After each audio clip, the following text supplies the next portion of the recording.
What's good, Ravens flock? You're watching the Ravens Rundown by Chat Sports. I'm your host, Chase Sr. We have a loaded show on tap for you today. But first, I want to hear from Ravens fans watching right now. And of course, make sure you subscribe to the channel for the best Ravens coverage here on YouTube by just hitting that red subscribe button down below. But I'm curious. I'm fascinated to see how long you have been a Ravens fan for. You can give me a simple comment into the comment section. You can go at it at length. Either way, you let me know. So we start off today's show with the latest on Justin Houston. A pretty interesting move here because the Ravens made a very rare move and placed a UFA tender on Justin Houston. Normally, organizations do this with younger players so that they can keep them in-house for a pretty affordable price. The Kansas City Chiefs have done the same thing with Melvin Ingram, another player who Ravens have been rumored to be interested in, at least last year as well. So Houston, now with this UFA tender, is likely to be on the roster here in 2022. Some notes on what exactly this means, and again, this is why you subscribe, because we bring you the best news and rumors.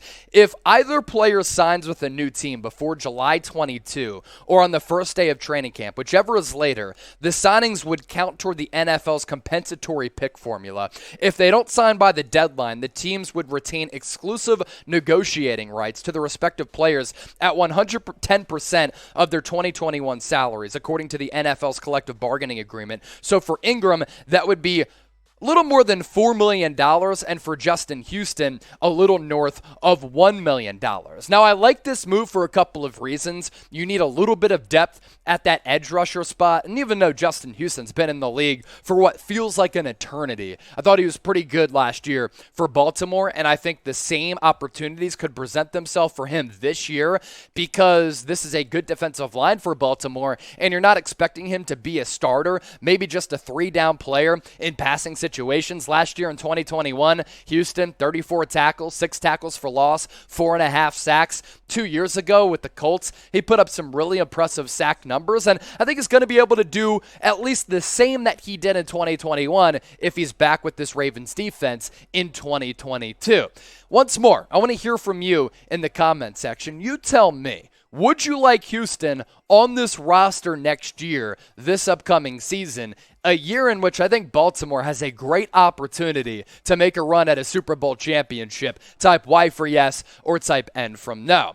So from one veteran player in Justin Houston to another veteran player in Julio Jones. And it's crazy. These guys have been in the league for a really long time. Julio Jones, Ravens have been linked to him. They need depth at that wide receiver spot, just like they need depth at that edge rushing position. And after the Tennessee Titans traded away A.J. Brown, they, of course, released Julio Jones. A lot of wide receiver movement on the Titans roster, and the same can kind of be said on this Ravens roster, as we've seen a bunch of wide receiver market across the entire National Football League, whether that be by releasing guys or trades like a Tyreek Hill, Devontae Adams. But for Baltimore specifically, after trading away Marquise Brown, could they bring in Julio Jones to help make up for that production that Hollywood gave Baltimore last year?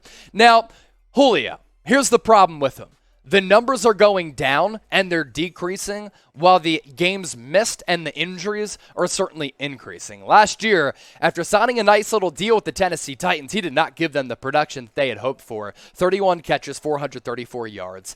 In 2020, he also missed some time, only played 9 games, 51 catches, 771 yards, and 3 touchdowns. So you're looking at a player who has not had a productive season or has not stayed healthy since 2019 when he was awesome, man. But we're a couple years removed from that. 99 grabs that year, almost 1,400 yards. In the season before that, even better, eclipsed the 100 catch mark with almost 1,700 yards. And this is a thin wide receiver room right now in the Charm City. Rashad Bateman, Devin Duvernay, and outside of that, a bunch of unknowns. Now, I think that they like Wallace because they took him early in the draft last year. He's certainly a burner, but outside of Bateman, outside of Duvernay, yeah, you're set at the tight end spot with arguably the best and most productive tight end right now in Mark Andrews. But I'll tell you what, man, this is not shaking out to be a good wide receiving core, and Lamar Jackson needs a lot of help at that spot. So we'll see what happens with Julio Jones. I think that the probability of this is right in that medium range. Right in that medium range where Baltimore could reach out to him maybe late in the process and bring him in to Baltimore. So would you want to sign Julio Jones? Once more, I'm fielding your answers in the comments section. I want you to treat the comments like a Sports Talk Radio call-in line. Type S for sign or type P for pass. Throughout the NFL draft, our draft coverage here on the Ravens Rundown was absolutely fantastic, and a big reason for that, all of you for supporting all of the videos that we put up on the channel, and it showed your support for us. Almost 900 people subscribed to us last week during the NFL draft. So whether you're subscribed or you're not, either way, I want you to hit that bell icon, select all, and turn on those notifications. Therefore, anytime we push out a video, maybe in the future, we'll even do some live shows, you will be notified and receive that push notification. It helps us out and it helps you out because you're able to stay in the know with all things Ravens all year round. Next up on the show, could the Ravens use more 13 personnel?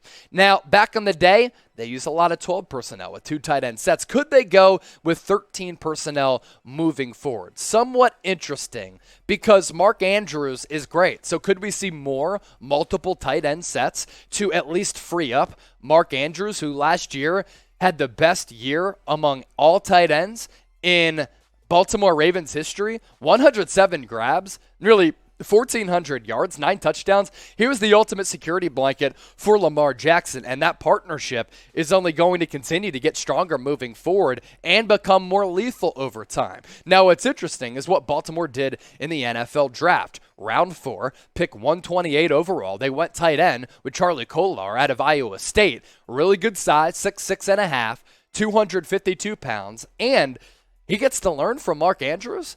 Now, this is interesting because we know that the Ravens with Lamar Jackson at quarterback always have a very unique offense. So could we see 3 tight ends on the field at a time? Because also in round 4, later on, the Ravens identified another tight end, Isaiah Likely, tight end out of Coastal Carolina. Now, they'll probably ask some of these tight ends to block a little bit so that Mark Andrews can do damage in the passing game. But this is fascinating for a couple of reasons, because are we going to see yet another wrinkle in this Ravens offense? Ever since Lamar Jackson broke out, it's been a one-of-a-kind offense. You can't even compare it to what Michael Vick did with the Atlanta Falcons. So could we see more 13 personnel? We know that Harbaugh ain't scared to tinker with some sets. We will see moving forward, and I certainly think that is very, very interesting. Make sure you join the flock, subscribe to the channel by hitting that red subscribe button. And a big reason for why we've been able to grow the channel is because of all of your support with everything that we do here on the Ravens Rundown, and that includes